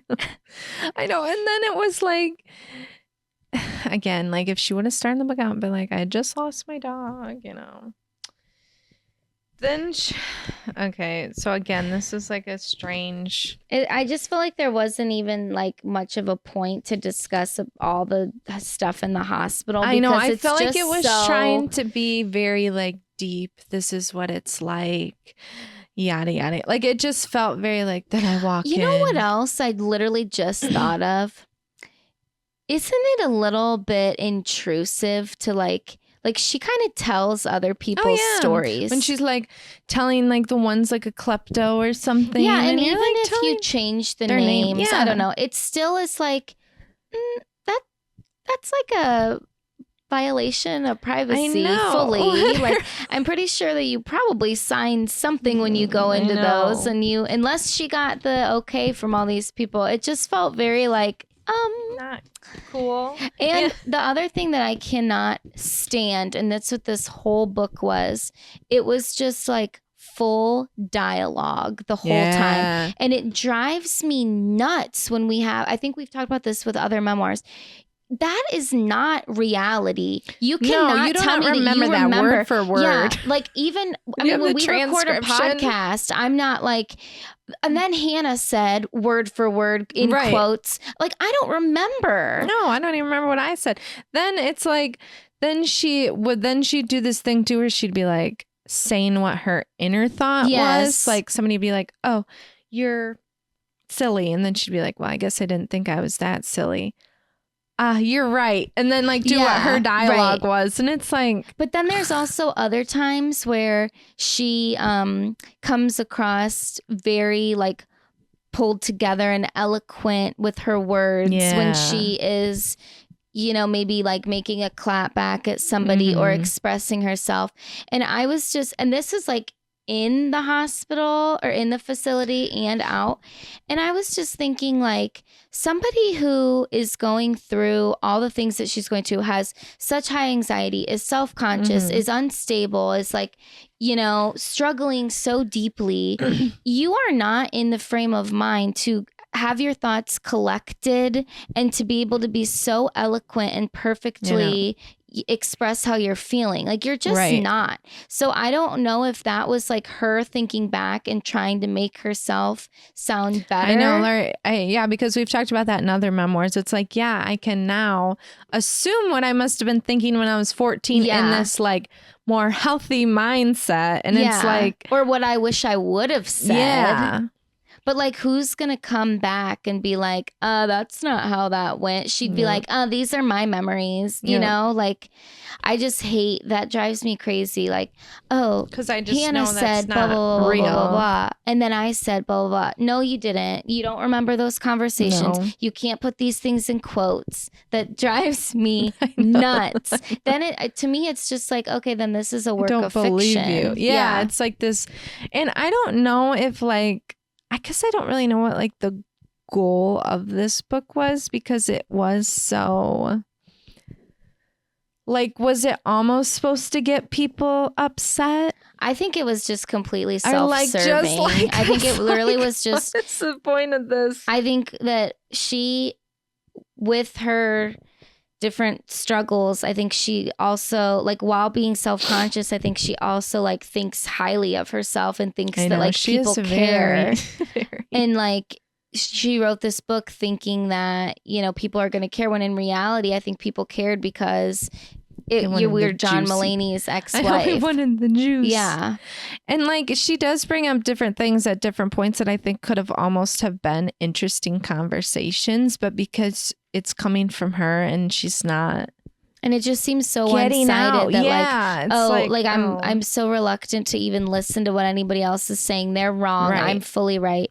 The thing that drove me crazy too was she's talking about dating, which we don't fully know like the timeline. I know, but which it seemed very soon after the divorce / her stay at the facility that she was getting back into dating, which I thought was wild. I know. And then she talks about dating this guy named Reese. Yeah, that's the younger guy, right? Yeah, I think so. And then there were just like I think they had this like whole blow up with him about like something that he said. Mm-hmm. But then she also, this is when she had bizarrely said to him like, yeah, I don't think that I could ever have sons because I would basically just hate them because Literally. I hate men. I mean, that is paraphrasing. She's like, I wouldn't know how to raise them. Yeah. Like and I'm just like, what? It was so extreme. I can't even say that's a hot take. I know. Like, it was so extreme and so intense. And like, sorry, I'm trying to collect. Kind.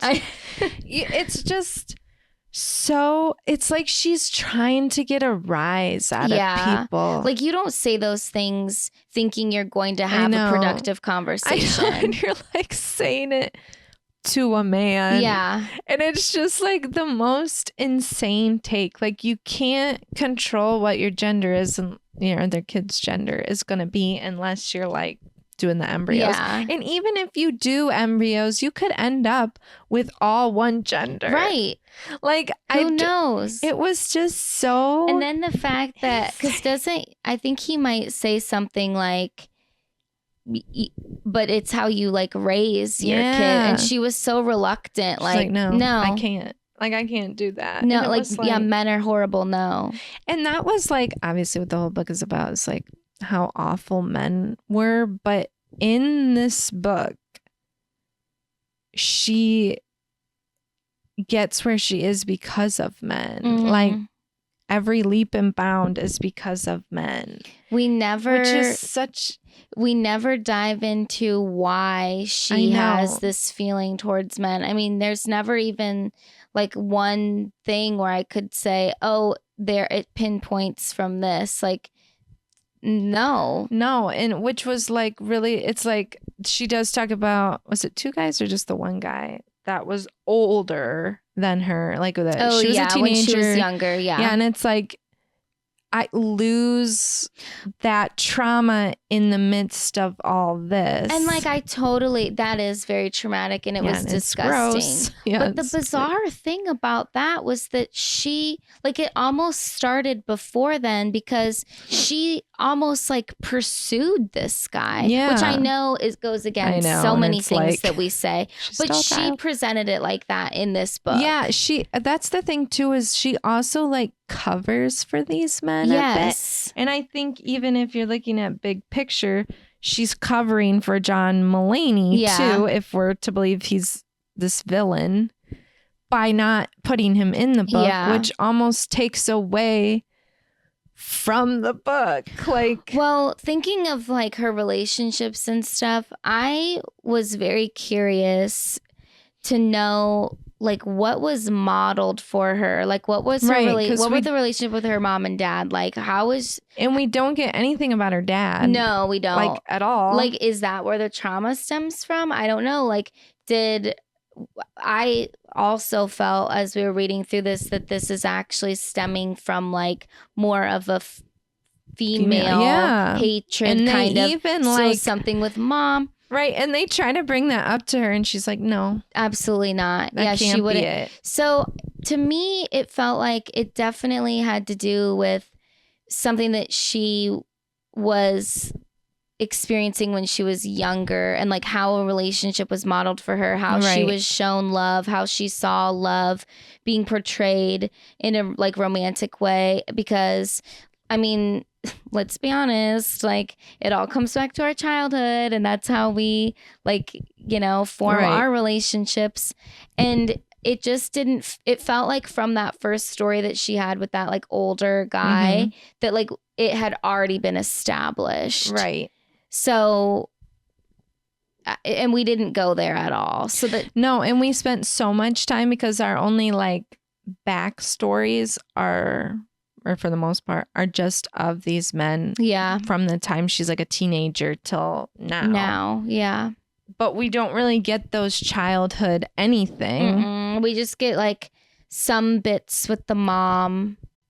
And she's even like defending it and Yeah. working it through. And I get like that's how she was actually thinking, like, because we all do that where we're like conflicted in our head, like, no, but she was still good. Or this Yeah. person was still good. And we have all this good stuff. So I like get why that was there. But then she almost completely dismisses that I have to as the reader. So you're like, okay, I guess it's not. guess the we're mom. moving on from that. Yeah. Even though it feels like there's more to explore, we're not going to go there. Right. Yeah.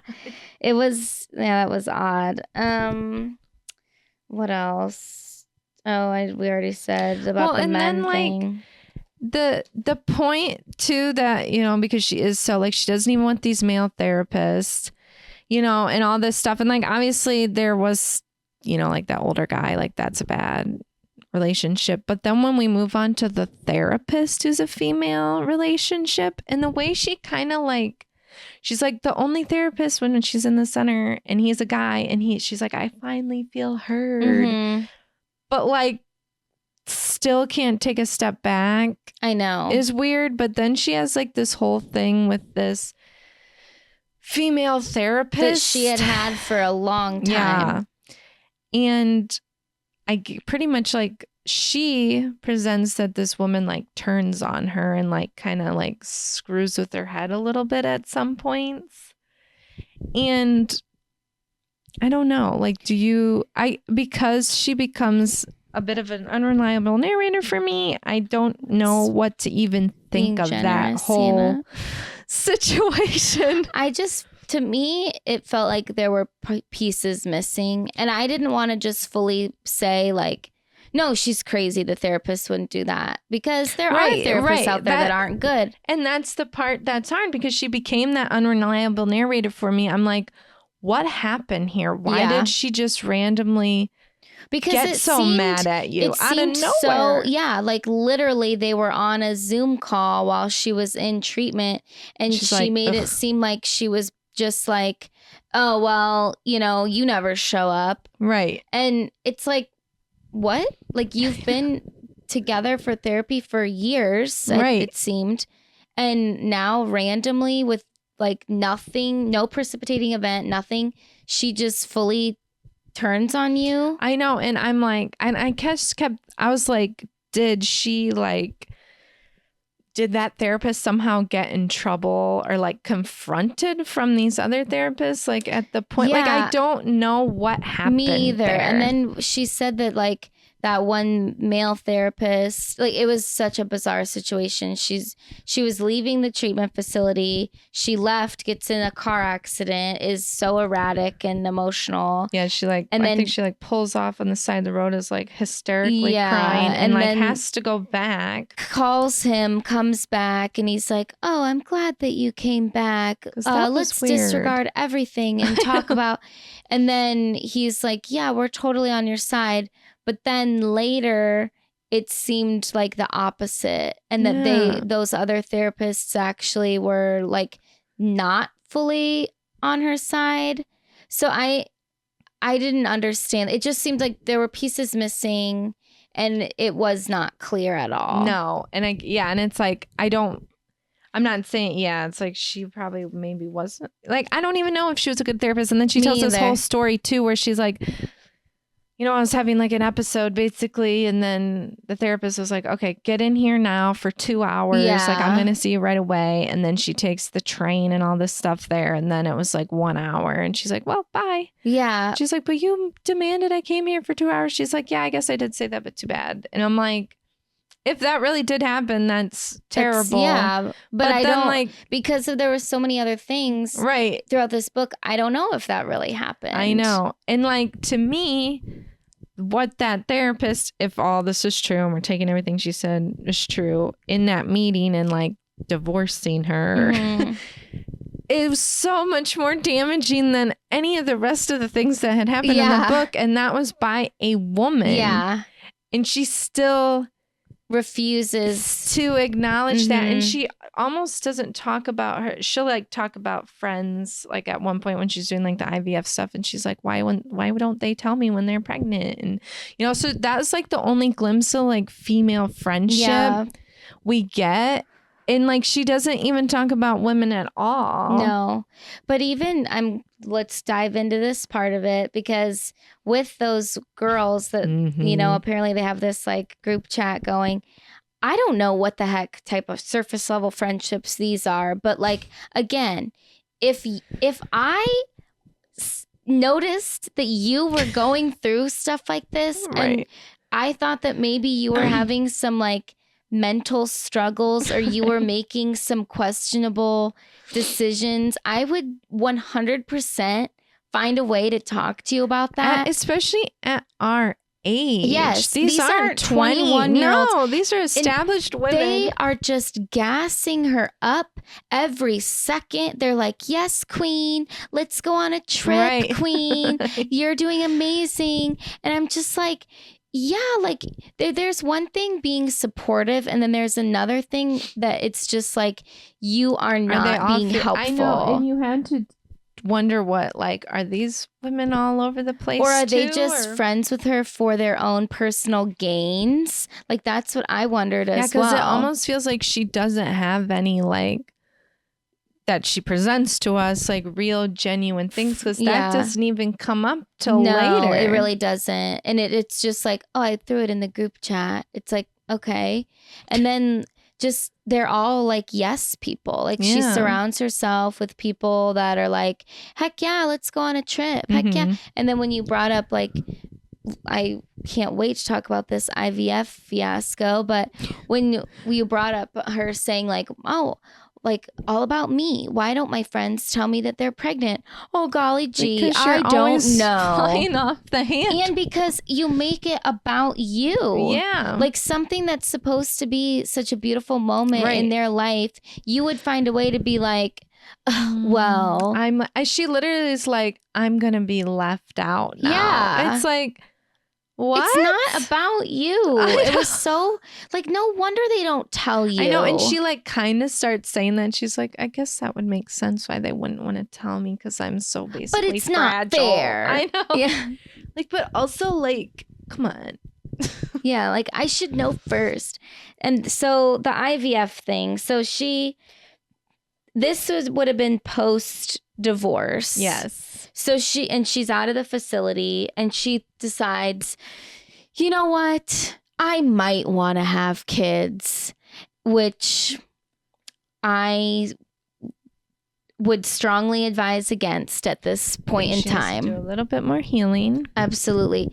But the way she was so irresponsible with this IVF, like it was so difficult to listen to. I know. The way she's like, yeah, I didn't really finish doing it. And I spilled a vial. And it was look gonna at be $3 million. I left it out on the counter when it was supposed to be refrigerated. I knew like, I would do that. I know. I'm like, oh, how nice of you to be able to throw away that money. Again, literally, like, nothing of where this money is coming self-awareness, from. Just so, like, the height of privilege. Like, just reading. And if I were a woman who, like, was struggling with Yeah, fertility. or like and fully doing that way. She's just and like, I read oops. that, like I would literally probably, I couldn't handle I'd be sending it. a nasty DM to her. I mean, that was just And disgusting. I know, and it was so the way she was even talking. Like, I don't get what that was. Like, why were you telling us this?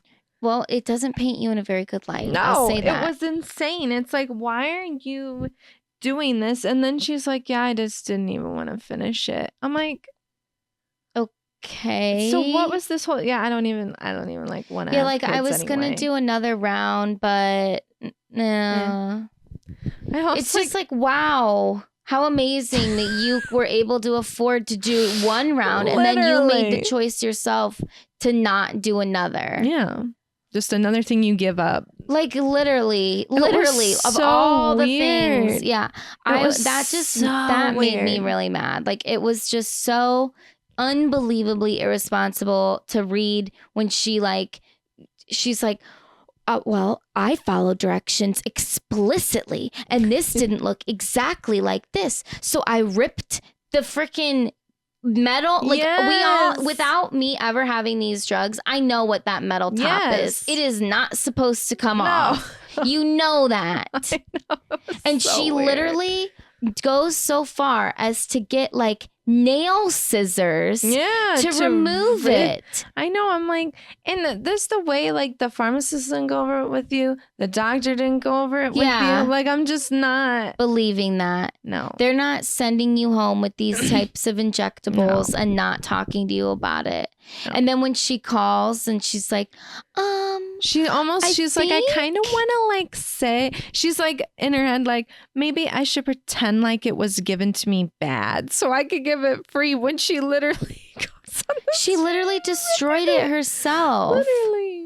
And then the poor girl on the other end was like, that sounds like it's a manufacturing issue. Like that should not happen. Like we need to resolve like, no, you this. don't understand. Like, no, actually it's totally fine. I'll just pay for it. Oh, that's really expensive. It's fine. It doesn't matter. Money's no object to me. Literally. That was just horrible. It didn't make any sense. And I don't know if this is my anger, if people are still listening at this point. But like, I just don't think that somebody like this should have children. Like, if you're just that irresponsible, you're that self-centered, you're that like, God forbid it's a boy. And then I know this might sound dumb, but like the way that she was with her dog, how she was 100% reliant on that dog. Yeah, you cannot be like that with kids. No, they're not your Band-Aids. We've seen how that works out with people. It doesn't work out well. No. It's not good for your kids. No.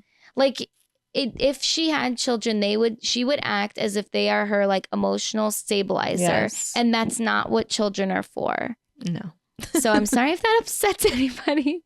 But like, it was just, that's another reason why it was so frustrating to hear her go through the IVF thing, because it's like, are you kidding me? I know. It's like, what are you doing? It was so like, I want to be with the in crowd. Yeah. I'm like, what? Like, it was so weird. Like, I just don't even know. And she never, again, because she's not talking about her husband, she never brings up if what they were talking about as far as kids. Yeah, you know, we it's don't like, know. Was all of a sudden he ran off and got another girl else pregnant. Yeah, like it's so. When you said about like, I don't even know how giving up on stuff. All the things that she like brought up through this too, that were like her little side careers or side gigs, like making those bizarre lampshades. Yeah, and then she's literally like, I didn't even really want to do that anymore. Right, when that the was hair, like the photography. Yeah. But then it's like everything you do, you're great at it. Yeah. You're just pick amazing. things up. Everything you just try it once and you're successful. Literally, she's working for Vogue, doing hair and makeup. Hates it. No. She had one bad experience, hates it. And the way she just is so like, whatever. Oh, well. That wasn't for me. And then she goes, then you get on set. It's like you do it once and then you just have to do touch-ups. Hold on a second here. Let's backtrack, because she didn't even like get qualified No, for she this. didn't. She doesn't finish that, but yet she still gets to do all these like incredible jobs that people would kill for. I know, and that's the other problem with like this timeline of the book. Like, okay, is this because you were John Mulaney's wife? Yeah. Or is this some other But didn't some we other look it up and she connection? met John Mulaney while on set? Yeah, while doing hair and makeup. Something a So I little don't smaller. know. Yeah, so I don't know if like. But it has to be his connection. Yeah, There's because no it's like, way.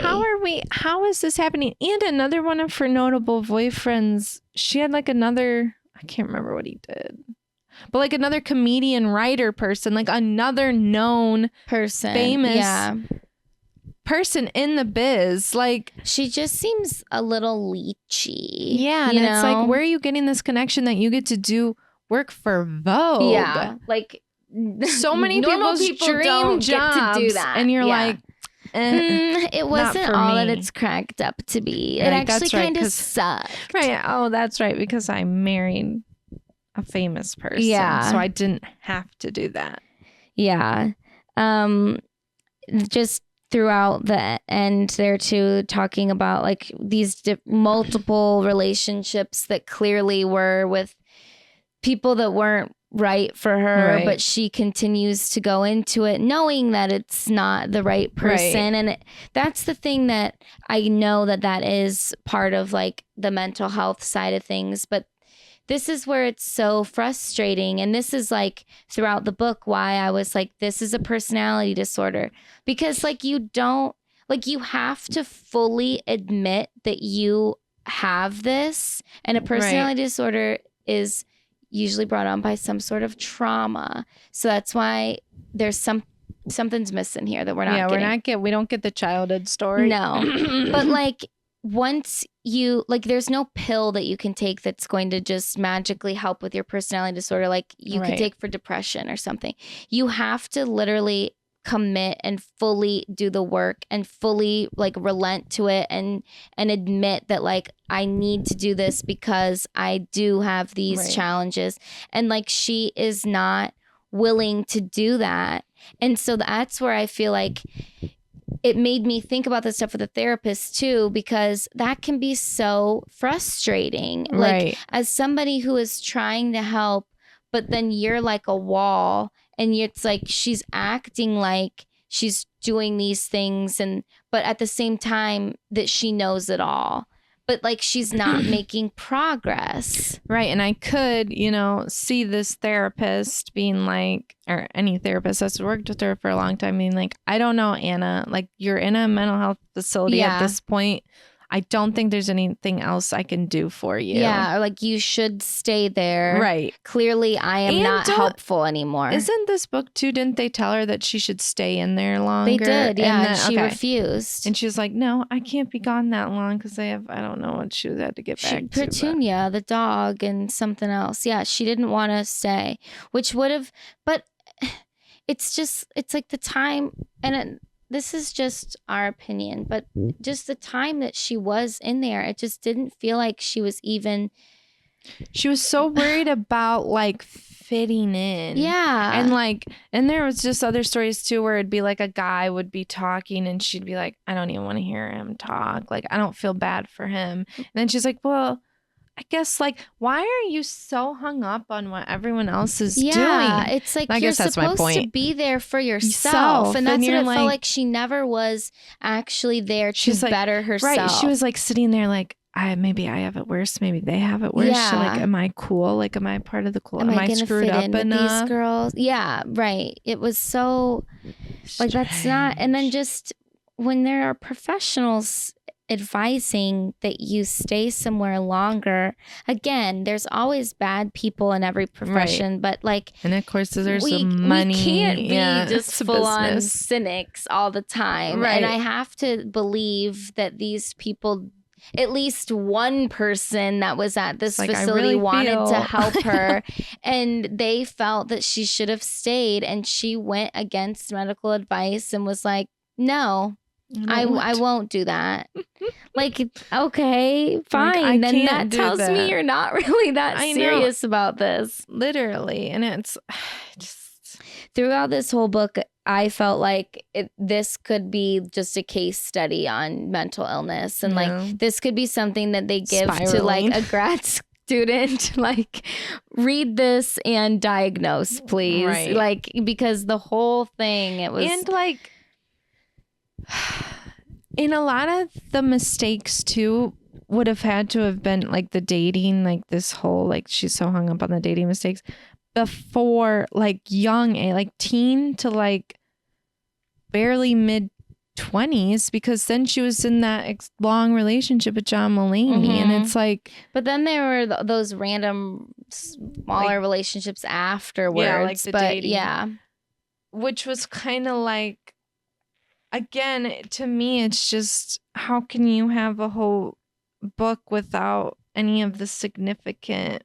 I shouldn't have to read in between the lines. Yeah, or like Google stuff. Yeah. And, yeah, we definitely had to.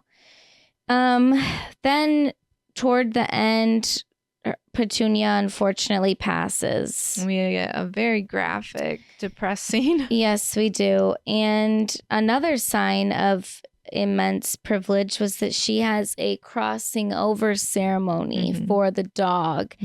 And this is where I'm just like, okay, this is only in New York, LA. I know, I was gonna say that's very happen. like this is a woo-woo. certain circle of wealth that is able to do this.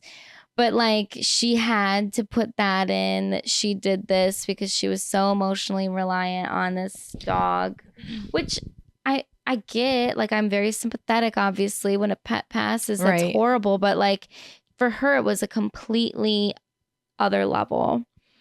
And then, I don't know, I'm kind of ready to wrap this up. After that, we get to finally where she reads the report. Her 18-page report, which she thought was pretty small considering. I'm like, weren't you only there for 10 days or something? Yeah, like such a short period of time. She's like, yeah, I can't believe it was only 18 pages. It's which like, is just a sign that she was like, I wanted it more. bad. I wanted like, it she's more. the most mentally ill. Yes. And basically she reads it. They diagnose her. Disagreed with everything it said. Yeah, every single thing. And it was like, you know, depression. There was some anxiety in there. I think there might have been some like maybe PTSD. I can't remember. And then ding, ding, ding. Personality disorder, borderline. I was like, thank you. And she's like, strongly. She goes, absolutely I've never been not. told that one time by any of my Which I don't believe for one therapists. freaking second, because I listened to this book and I knew that. So please, no.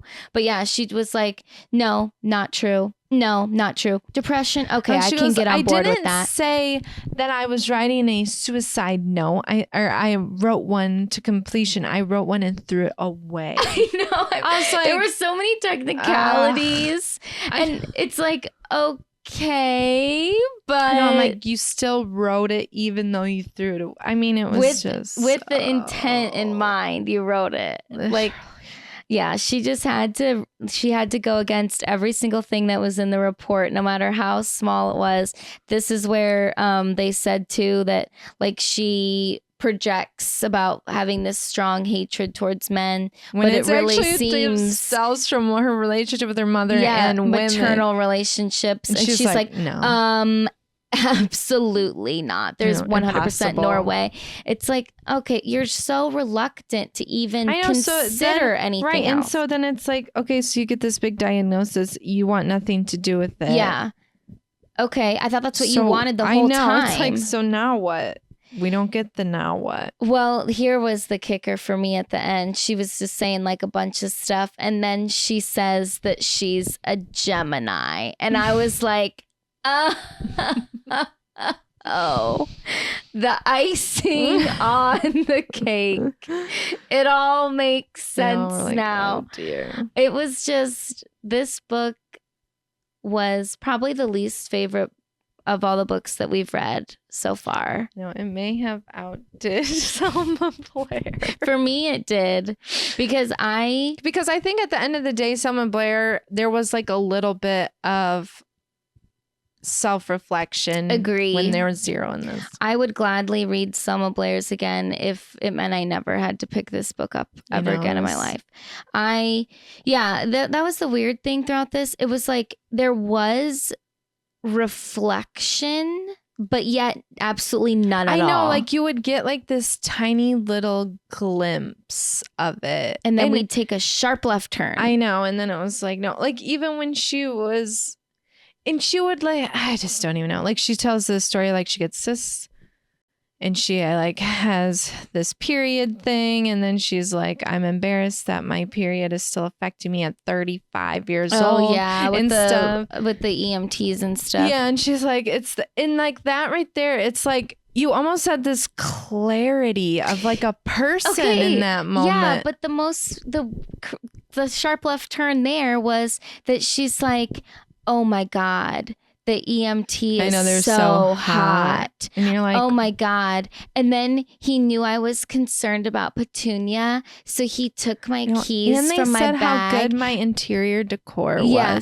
He walked my dog and then put the keys back in my bag. And I was like, oh my God, take me now. I know. It was just such that small sliver. Like literally. Of rational human.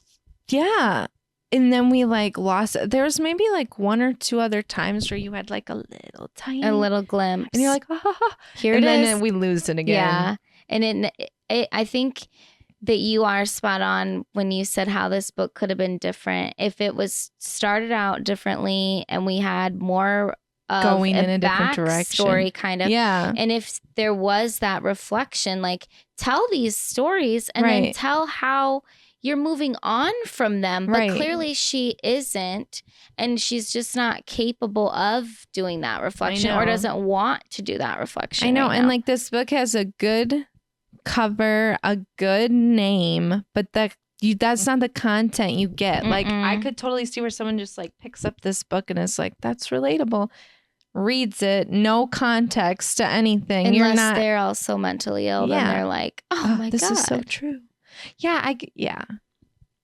So I 100% would not recommend anybody read this unless they want to be frustrated for like 6 hours or however long it was. This book is definitely like gets people riled. That's why part of me, I'm like, was that intentional? But I don't believe that she has the ability, like a Lena Dunham book. It's like, okay, she's trying to get everyone razzled. Yeah. But this one, I was going to look up what it had on Goodreads because I definitely seen like back and forth.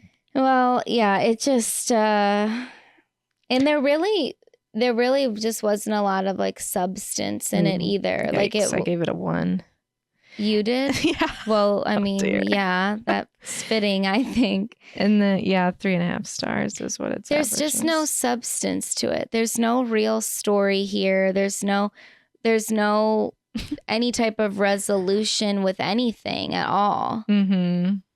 I know. It's like I'm left with like, is she okay? Yeah. And I like the whole time I was listening to it too, I was like, I cannot believe she's older than me. Like it just didn't feel Made like me feel that pretty good about myself. I know, like it didn't feel. So I guess it did do something. Yes, I'm doing better than I thought. But yeah, no, it did. You're right. It made me feel like, what is her mental state now? Like, is she doing all right? Like, I know. And there's like other stuff that I don't even want to touch on about the book as far as like sexual stuff. Yeah, it's not even that are like, I don't even know. Yeah, it's not even worth going into. There's so many things that I didn't even write down. I didn't even, because at that point I just needed to get through it. Yes. And I was listening to it on like 1.5 times or something and just had to. But yeah, would not recommend. I'm glad that we were finally able to read it, but I would not recommend it that anybody else do so. No. So, I have many books that I'm on the wait list for. I got on the wait list for Wilder Valderrama's book and Cher's book. I am several months wait for both of them. Cher's is a whopping like 16 hours or something insane, and it's part 1. That reminds me of Jane Fonda's book. Was hers that long too? Oh, yeah. Really? Hers was long. That might have even been longer. Anyway. I mean, they have a lot to talk I know. about. That's where you're like at the age where, yes, write the memoir. I want to hear it. So I don't know what we'll do next. We'll probably, like, realistically, it'll probably be something after the holidays, just because I'll be gone for a chunk of December too. So we'll have to, and it just depends on what we can both get at the same time. But if anybody has any requests or suggestions, as usual, please let us know, because we're always interested in that. Yes. Do you have a recommendation other than the book? Go see Wicked. Wicked. That's a good one. I'm going to do a Trader Joe's snack that I got today. It is coconut covered almonds, which I know, obviously, if you don't like coconut, you're not going to like these. But I love coconut, and these are do too. crunchy. It's a very and divisive flavor. I know, but I love coconut. I know. I really enjoy coconut. Anything coconut. I I'll even take. like coconut milk. Well, I don't think it has like a strong coconut flavor. No, and though. it went on like chocolate. It's like that, like a chocolate cereal. Creamy. It's like, I like it. Anyway. But yeah, definitely. I don't know if these are new or if I just haven't seen them before, but I would get them. They're really good. They are pretty hard though. So if you have sensitive teeth, you might want to be careful. Got them veneers in. Yeah, then stay away. Well, with that, I guess we'll wrap things up. Yep. I hope everybody, when this comes out, that you had a nice Thanksgiving. I know. Eat up. Spend some time. Don't talk politics. Don't talk about any divisive topics at the dinner table. Try to keep it together here. Or maybe don't engage. Maybe you want to spice things up and you get everyone upset. You want to get people riled in inspiration from this book. Yeah. Then, stir the pot a little bit. Have a couple glasses of wine and stir the pot. But thank you for listening. And don't forget to follow us. Don't forget to give us a rating on Apple Podcasts, Spotify, YouTube. That would help us out so much. And we would be so thankful. It is the season of giving, guys. So give us 5 stars. And we will see you next week. Bye.